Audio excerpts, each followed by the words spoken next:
Hi, everyone, and welcome to UBS Trending. I'm Anthony Pastore. Investing in the public sector versus the private sector seems fairly black and white, but perhaps not as much as you might think. There are some subtle investment approaches and obviously some different opportunities in each. So we're going to discuss that right now with Mark Regenbaum, Managing Director and Portfolio Manager from Neuberger Berman. Mark, great to have you here on the show. Thanks for joining us.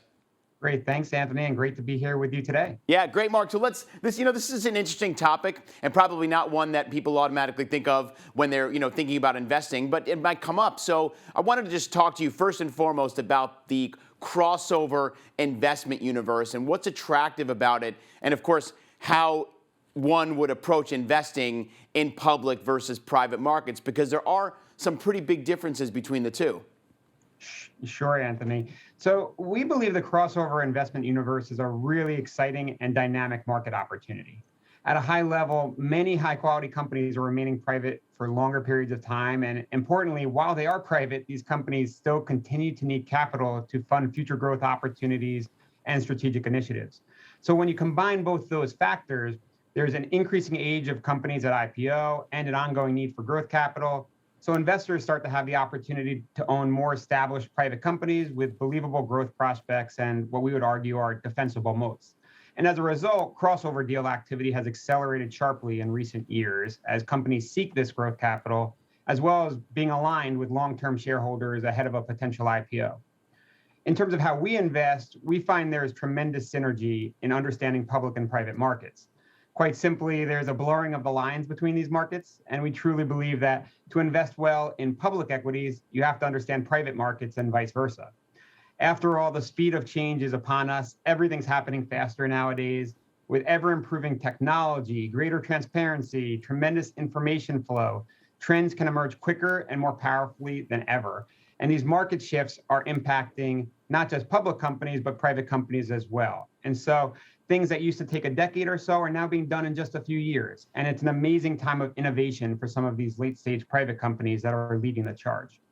But at the end of the day, whether it's public or private, it comes back to fundamental analysis for us, understanding what's going to drive cash flows and earnings, how those earnings are going to be impacted by their respective ecosystems and competitors, and as importantly, understanding how the management teams that are setting the vision and go-to-market strategies for these companies are going about running their businesses.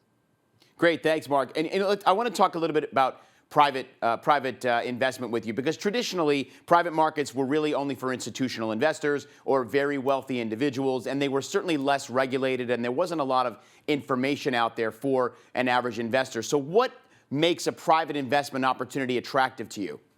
Yeah, it's a great point. And there are many different stages and manners in which investors may try to invest in a pre-IPO company. For us, we enter our investments with a buy-to-own mentality, as opposed to what we say a buy-to-rent one. We try to partner with our companies, being aligned as long-term owners, trying to set their course for long-term growth. And we do that through a highly selective best idea approach in targeted sectors that include the likes of consumer, technology, financial technology, and business services, to name just a few. When you dig deeper, Anthony, we like to invest in disruptive companies that have competitive edges. These are some of the most exciting companies that are out there. They are game-changing in certain industries. Some are consumer-facing, some might be business-oriented, but many have technological leads or resonating brands, scalable platforms, and very importantly, nimble business models. And common desirable attributes may include secular growth with large growing total addressable markets, market share gainers, recurring revenue streams, and again, you'll hear me keep harping on terrific management teams that can help provide and lead these sustainable, resilient, and growing cash flows for the businesses. But you put it all together, from our side, these types of companies we like to call beyond privileged and resilient, given their perceived stronger ability to survive and thrive in various economic environments. Terrific, Mark. And so on the flip side, what would you consider what you might call underappreciated about private investments, and similarly public ones? That's a little bit more of an easy answer, because most of our viewers today are very familiar with public companies. They can buy them on the open stock market. They're probably the stores or airlines and things that they invest in already or shop in. So, but on the underappreciated side, what do you think about private? Yeah, I think we've touched upon some of the headline excitement that's often related to privates.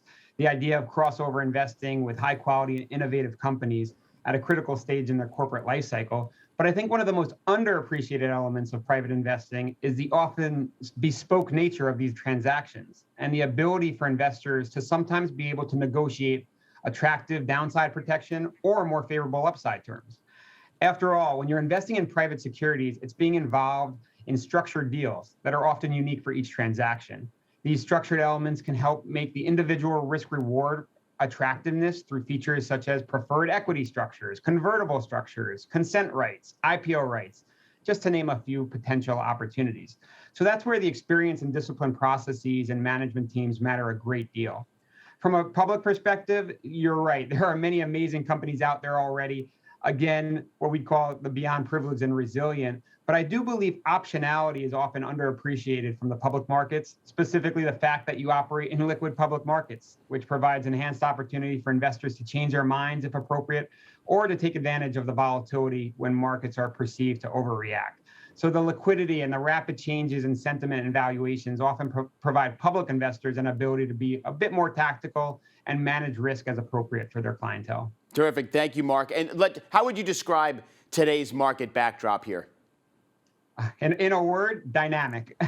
Our broader big picture theme would be that markets are working towards normalization. And that refers to the normalization of fiscal policy, the normalization of monetary policy, the normalization of financial markets, and the normalization of consumer and corporate behavior as we continue to emerge from COVID disruptions. What that means, Anthony, from an investing perspective, is that you want to focus on the details. And we urge everyone to be careful of trying to guess tomorrow in public markets because factors and sentiment can shift rapidly. And you want to be careful of compounding your mistakes in these types of volatile markets. So stay true to your investment process. Focus on normalized earnings power of individual companies and their valuations and the like. On the private side, we continue to see an attractive pipeline of opportunities as well. Our targeted sectors, TMTs, consumer, fintech, continue to present interesting opportunities.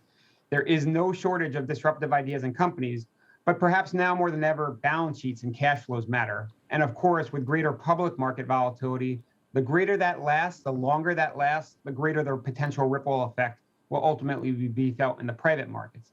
Again, we believe these lines are blurring. And so there's even heightened focus on deal structures, monetization opportunities and timelines, and valuations that could prove quite beneficial to investors over time. Terrific. Mark, thank you. This is definitely a compelling topic, and I would say food for thought for our viewers and investors alike. So thank you so much for joining us, Mark. Good to see you.